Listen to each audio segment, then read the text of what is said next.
di mana DPR RI ini dinilai tidak peka Tribuners karena menggelar rapat pembahasan revisi Undang-Undang TNI diam-diam di hotel mewah Hotel Fairmont di kawasan Senayan, Jakarta.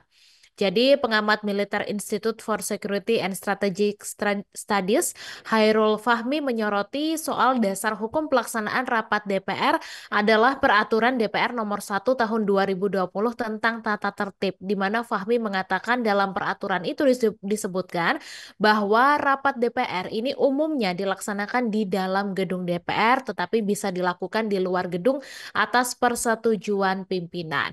Artinya, secara prosedural, rapat di hotel ini bukanlah sesuatu yang melanggar aturan. Namun terkait sifat keterbukaan rapat, menurutnya pasal dalam tata tertib DPR ini juga menyebutkan kalau rapat DPR ini bersifat terbuka kecuali dinyatakan tertutup dan dia memandang keputusan untuk menjadikannya tertutup ini bisa diambil oleh rapat itu sendiri baik atas usulan ketua rapat, anggota fraksi maupun pemerintah. Namun meskipun secara prosedur dibenarkan, pemilihan tempat di hotel berbintang 5 seperti Fairmont ini katanya memang berpotensi menimbulkan masalah dari sisi etika politik dan juga kepekaan terhadap kondisi. Namun jika alasannya adalah kenyamanan dan efektivitas rapat maraton, ada alternatif lain nih Tribuners seperti Wisma DPR atau fasilitas milik negara yang bisa digunakan tanpa menimbulkan kesan pemborosan begitu. Nah, isu lainnya ini adalah transparansi dan juga persepsi publik.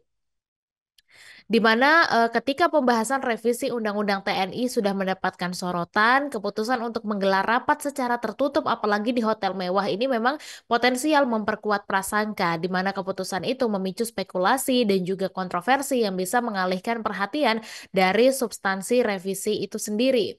Selain itu, menurutnya pembahasan RUU di DPR yang berlangsung maraton ini sebenarnya bukan hal yang luar biasa.